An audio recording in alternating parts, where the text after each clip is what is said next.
அஸ்ஸலாமு அலைக்கும் வரஹ்மத்துல்லாஹி பரகாத்துஹு. அல்ஹம்துலில்லாஹி ரப்பில் ஆலமீன். புகழனைத்தும் நம்மை படைத்து பரிபாலிக்கிற இறைவனுக்கே உண்டாவதாக. அன்பிற்குரிய அல்லாஹுவின் நல்லடியார்களே, தாய்மார்களே, சகோதர சகோதரிகளே, அல்லாஹுவின் அருளால் புனிதமிக்க ரமலான் மாதத்திலே சஹர் நேரத்தில் ஒவ்வொரு துவாக்களையும் நாம் பாடமாக படித்து வருகிறோம். அந்த அடிப்படையில் இன்றைய தினம் சோதனைகள் ஏற்படுகிற பொழுது நாம் சொல்ல வேண்டிய பிரார்த்தனைகளாக ரசூலுல்லாஹி ஸல்லல்லாஹு அலைஹி வஸல்லம் அவர்கள் சில பிரார்த்தனைகளை கற்றுத்தருகிறார்கள். இஸ்லாமிய மார்க்கத்தை பொறுத்தவரையில் நமக்கு நன்மை ஏற்படுகிற பொழுது நாம் அந்த நன்மைக்காக அல்லாஹ்வுக்கு நன்றி செலுத்த வேண்டும், அது நமக்கு நன்மையாக அமையும் என்றும், நமக்கு ஒரு சோதனையாக இருந்தால் அந்த சோதனையை முதலில் பொறுமையாக எதிர்கொள்ள வேண்டும் என்று இஸ்லாம் சொல்லுகிறது. அல்லாஹுடைய தூதர் குறிப்பிடுறாங்க, அஜபன் லி அம்ரில் முஃமின், இறை நம்பிக்கையாளருடைய அனைத்து காரியமும் ஆச்சரியம் அளிக்கிறது. ஒரு மூமினுடைய வாழ்க்கையில் என்ன நடந்தாலும் அது ஆச்சரியம் அளிக்கும். ஏன் அது ஆச்சரியம் அளிக்குதுன்ற ரசூலுல்லாஹி அவங்க சொல்றாங்க, அவனுக்கு ஏதேனும் ஒரு நன்மை ஏற்பட்டால் ஃபஷக்கர, தனக்கு ஏற்பட்ட அந்த நன்மைக்காக அல்லாஹ்வுக்கு நன்றி செலுத்துகிறான்.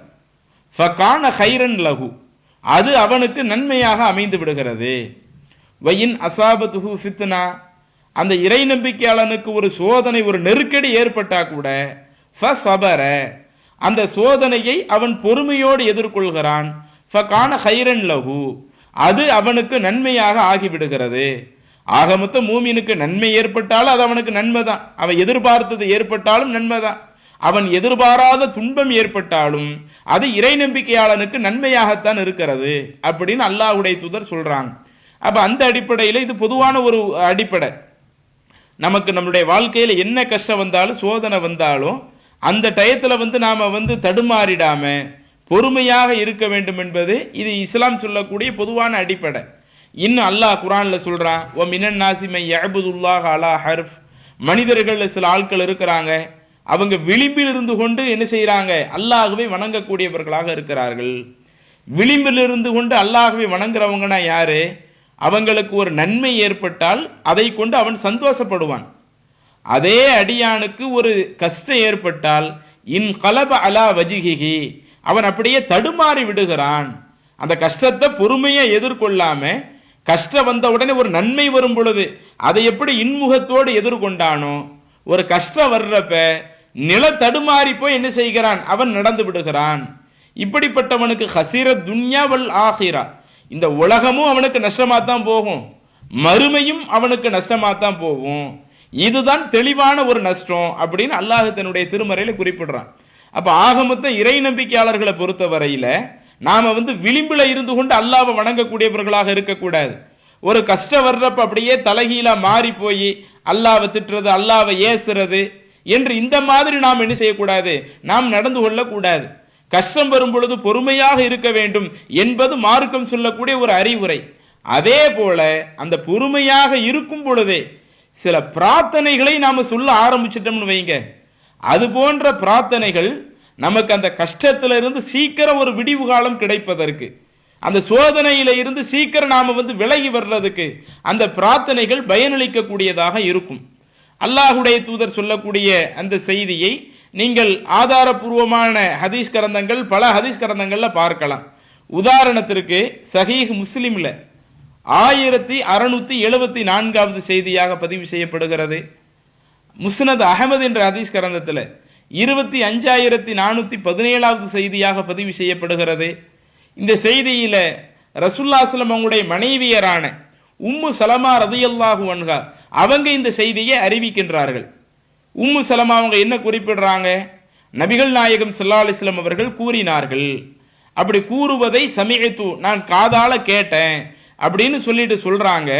மாமின் அபதின் துசீபுஹு முசீபத்துன், ஒரு அடியான் அவனுக்கு ஏதேனும் ஒரு சோதனை ஏற்பட்டது என்று சொன்னால், ஃபயகூலு, அப்படி சோதனை ஏற்பட்ட நேரத்தில் அவன் ஃபயகூலு சொல்வான் என்றால், இன்னா லில்லாஹி வ இன்னா இலைஹி ராஜிஊன், அல்லாஹும் மஹ்ஜுர்னி ஃபி முசீபத்தி வ அஹ்லிஃப்லி ஹைரம் மின்ஹா என்கிற இந்த ஒரு பிரார்த்தனையை சொல்வான் என்று சொன்னால், இல்லா அஜரஹுல்லாஹு ஃபி முசீபத்திஹி, அவருடைய சோதனையில இருந்து அல்லாஹு தாலா அவரை என்ன செய்து விடுவான், நீக்கி விடுவான். வ அஹ்லஃப லஹு கைரம் மின்ஹா, அதிலிருந்து அந்த சோதனையை விட ஒரு சிறந்த நன்மையை அவருக்கு வழங்கி விடுவான். ரசூலுல்லாஹி ஸல்லல்லாஹு என்ன சொல்றாங்க, ஒரு அடியானுக்கு ஒரு சோதனை வருது, அப்படி சோதனை வரும் பொழுது பொறுமையோடு இருக்கிறது அதுவும் நமக்கு தேவை. அதோடு சேர்த்து அவர் சொல்லவும் செய்யணும் தன்னுடைய வாயால. என்ன சொல்லணும், இன்னா லில்லாஹி வ இன்னா இலைஹி ராஜிஊன். இதனுடைய அர்த்தம் என்ன, இன்னா லில்லாஹ், நாம் எல்லாருமே அல்லாஹுவிற்கு உரியவர்கள், வ இன்னா இலைஹி ராஜிஊன், நாம எல்லாருமே இந்த அல்லாஹ்விடம் தான் திரும்பி செல்ல இருக்கிறோம் என்று சொல்லிவிட்டு அல்லாஹும் மஹ்ஜுர்னி ஃபீ முசீபதி, இறைவா இந்த என்னுடைய சோதனையிலிருந்து என்னை நீ காப்பாயாக, அந்த சோதனையிலிருந்து என்னை நீ பாதுகாத்து விடுவாயாக. வ அஹ்லிஃப்லி கைரம் மின்ஹா, இந்த சோதனையை விட சிறந்த ஒரு நன்மையை நீ அதற்கு பகரமாக ஆக்குவாயாக. இந்த சோதனையிலிருந்து நீ என்னைய காப்பாத்திரு, அதே மாதிரி எனக்கு இந்த சோதனையை விட சிறந்த நன்மையையும் பகரமாக ஆக்கு என்று இந்த வார்த்தையையும் சேர்த்து சொல்வாரையானால், அப்படி முஸ்லிம் சோதனை வரும் பொழுது இதையும் சேர்த்து சொன்னால், இல்லா அஜரஹுல்லாஹு ஃபீ முசீபத்தி, அல்லாஹு தாலா அவனுடைய அந்த சோதனையிலிருந்து அந்த அடியானை அல்லாஹு தாலா பாதுகாப்பான், அதே போல அவனுக்கு பல நன்மைகளையும் வழங்குவான் என்று அல்லாஹுடைய தூதர் சொல்றாங்க. இப்படி சொல்லி முடித்து விட்டு அந்த ஹதீஸ்லேயே அடுத்த பகுதியில பார்க்கலாம். உம்மு சலமா அவங்க சொல்றாங்க, அபூ சலமா அவர்கள் மரணம் அடைந்த பொழுது காலத் கமா அமரணி ரசூலுல்லாஹி ஸல்லல்லாஹு அலைஹி வஸல்லம், அல்லாஹ்வுடைய தூதர் எனக்கு என்ன உத்தரவிட்டார்களோ அதையே நான் சொன்னேன். சோதனை வரும்போது இப்படி சொல்லுங்கன்னு ரசூலுல்லாஹி சொன்னாங்கல்ல, இன்னா லில்லாஹி வ இன்னா இலைஹி ராஜிஊன், அல்லாஹும் மஹ்ஜுர்னி ஃபீ முசீபத்தி வ அஹ்லிஃப்லி கைரம் மின்ஹா என்று அல்லாஹ்வுடைய தூதர் சொன்னாங்களே, இதே வார்த்தையை நான் சொன்னேன். சொன்ன என்ன நடந்தது அதையும் உம்மு சலமா ரதியல்லாஹு அன்ஹா அவங்க குறிப்பிடுறாங்க, என்னுடைய முதல் கணவர் அபூ சலமா இறந்த பொழுது அல்லாஹ்வுடைய தூதர் உத்தரவிட்டதை போல நான் சொன்னேன். ஃபஅஹ்லஃபல்லாஹு லி கைரம் மின்ஹு ரசூலுல்லாஹி ஸல்லல்லாஹு அலைஹி வஸல்லம், அபூ சலமா அவர்களை விட சிறந்தவரான நபிகள் நாயகம் ஸல்லல்லாஹு அலைஹி வஸல்லம் அவர்களை அல்லாஹு தஆலா என்னுடைய கணவராக பகரமாக்கினான். கற்றுத்தந்த அந்த துவாவை நான் சொன்னதுனால எனக்கு என்ன நடந்தது, நான் ஆரம்பத்தில் நேசித்த அந்த அபூ சலமா அவரை விட சிறந்தவர்களாக இருக்கக்கூடிய நபிகள் நாயகம் ஸல்லல்லாஹு அலைஹி வஸல்லம் அவர்களையே அல்லாஹு தஆலா என்னுடைய வாழ்க்கை துணையாக அமைத்து விட்டான் என்று உம்மு சலமா ரதியல்லாஹு அன்ஹா அவங்க சொல்லக்கூடிய செய்தியை சஹீஹ் முஸ்லிம்ல பார்க்கிறோம். அதே மாதிரி இன்னொரு நபிமொழியில இது தொடர்பாகவே இன்னொரு நபிமொழி கொஞ்சம் கூடுதல் தகவலோடு வருகிறது. இப்படி ரசூலுல்லாஹி ஸல்லல்லாஹு அலைஹி வஸல்லம் அபூ சலமா இறந்த நேரத்தில் இப்படி துவா செய்ய சொல்லி சொன்னாங்கல்ல, அப்படி துவா செய்ய சொல்லி சொல்லும் பொழுது அப்போ உம்மு சலமா அவங்க சொல்றாங்க, நான் சொன்னேன் ஐயுல் முஸ்லிமீன கைரம் மின் அபி சலமத, அபூ சலமா அவரை விட முஸ்லிம்கள்ல சிறந்தவர் வேற யார் இருக்க முடியும், இறந்து போன என்னுடைய கணவர் என்ன சாதாரணமானவரா, அவரை விட ஒரு சிறந்த ஆட்கள் கிடைக்குமா என்று நான் என்ன செய்தேன் சொன்னேன். அப்ப அவர் எப்படிப்பட்டவர், அவ்வளவு பைத்தின் ஹாஜர இலா ரசூலுல்லாஹி ஸல்லல்லாஹு அலைஹி வஸல்லம், அல்லாஹுவின் தூதர் அவர்களின் பக்கம் ஹிஜ்ரத் செய்தவர்கள் முதலாவதான நபராக இந்த அபூ சலமா அவர் இருந்தார். அதே மாதிரி இன்னும் பல்வேறு விஷயங்களை சொல்றாங்க. இவ்வளவு சிறப்புகள் அந்த அபூ சலமா அவங்கள்ட்ட இருக்கும் பொழுது அவங்களை விட சிறப்பான ஆள் வேற யார் இருக்க முடியும் என்று நான் சொன்னேன். என்ன இருந்தாலும் அடுத்து ரசூலுல்லாஹி ஸல்லல்லாஹு அலைஹி வஸல்லம் அவங்க இந்த துவா சொல்ல சொன்னாங்கல்ல, இந்த துவாவையும் நான் சொல்லிக் கொண்டேன். இப்படி இந்த துவாவை சொன்னதுனால என்ன சிறப்பு கிடைத்தது, அர்சல இலைய ரசூலுல்லாஹி ஸல்லல்லாஹு அலைஹி வஸல்லம் ஹாத்திப இப்னு அபீ பல்தா, ஹாத்திப் இப்னு அபீ பல்தா என்கிற ஒரு நபி தோழரை அல்லாஹ்வுடைய தூதர் என்னிடத்திலே அனுப்பி வைத்தார்கள். எதுக்காக அந்த நபி தோழரை என்னிடத்தில் அனுப்பி வைத்தாங்க, யஹ்துபுனி லஹு, ரசூலுல்லாஹி ஸல்லல்லாஹு அலைஹி வஸல்லம் அவர்கள் தனக்காக என்னை பெண் கேட்டு ஹாத்திப் இப்னு அபீ பல்தா என்கிற நபி தோழரை அனுப்பி வைத்தார்கள். அப்படி ஹாத்திப் இப்னு அபீ பல்தாவை அனுப்பி வைக்கும் பொழுது அப்ப நான் அவங்களிடத்துல சொன்னேன், இன்னலி பின்தன், எனக்கு ஒரு மகள் ஒன்று இருக்கிறாங்க, அதே மாதிரி அன கயூருன், நான் சீக்கிரம் கோபப்படக்கூடிய ஒரு தன்மை கொண்ட ஒரு பெண்ணாகவும் இருக்கிறேன், எனக்கு அந்த கோபப்படக்கூடிய தன்மை சீக்கிரம் அந்த கோபப்படக்கூடிய தன்மையும் இருக்குது, எனக்குன்னு ஒரு குழந்தையும் இருக்குது, நான் என்ன செய்வது என்று கேட்கும் பொழுது அல்லாஹ்வின் தூதர் திரும்ப சொல்லி அனுப்புறாங்க, அம்மா இப்னு துஹா, அவங்களுடைய மகள் இருக்கிறாங்களே அவர்களுடைய மகளை பொறுத்த வரையில ஃபநதுஉல்லாஹ ஐ யுக்னியஹா அன்ஹா, அவங்களுக்காக நான் அல்லாஹ்விடத்துல பிரார்த்தனை செய்யறேன்.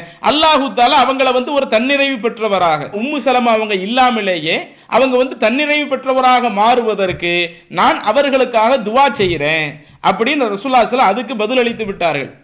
அதே மாதிரி நான் கோபப்படக்கூடிய தன்மை, சீக்கிரத்தில் கோபப்படக்கூடிய தன்மை உள்ள ஒரு தன்மை இருக்கிறதா சொன்னாங்கல்ல, அதுக்கு ரசூலுல்லாஹி ஸல்லல்லாஹு அலைஹி வஸல்லம் அவங்க சொன்னாங்க, வ அதுல்லாஹ், நான் அல்லாஹ்விடத்திலே பிரார்த்தனை செய்கிறேன், ஐ யதுகப பில் கைரதி, அல்லாஹு தஆலா அந்த சீக்கிரம் கோபப்படக்கூடிய அந்த தன்மையை அல்லாஹு தஆலா போக்கிடுவான், நான் அதுக்கு அல்லாஹ்ட்ட துவா செய்கிறேன் என்று அல்லாஹ்வுடைய தூதர் சொல்லி அனுப்புனாங்க. அதற்கடுத்து அல்லாஹ்வின் தூதரை எனக்கு வாழ்க்கை துணையாக அமைந்து விட்டார்கள் என்று சொல்லக்கூடிய செய்தியையும் நாம கூடுதலாக சில ஹதீஸ்கள்ல பார்க்கிறோம். அப்ப இந்த செய்தி நமக்கு என்ன காட்டுது? அபூ சலமா அவர்களை உம்மு சலமா அவங்க ரொம்ப கடுமையாக நேசிக்கின்றார்கள், அன்பு வைத்திருக்கிறாங்க.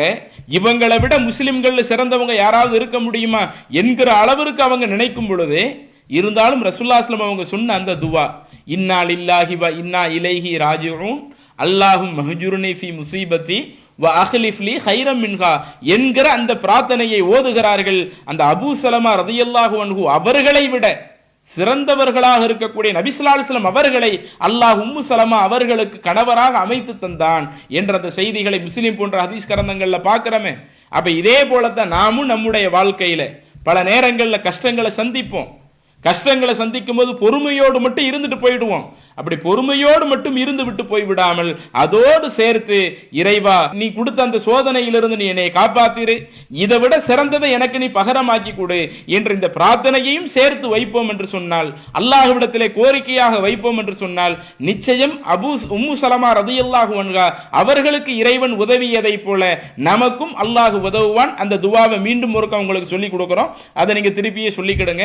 இன்னா லில்லாஹி வ இன்னா இலைஹி ராஜிஊன் அல்லாஹும் மஹ்ஜுர்னி ஃபி முஸீபத்தி வ அஹ்லிஃப் லி கைரம் மின்ஹா.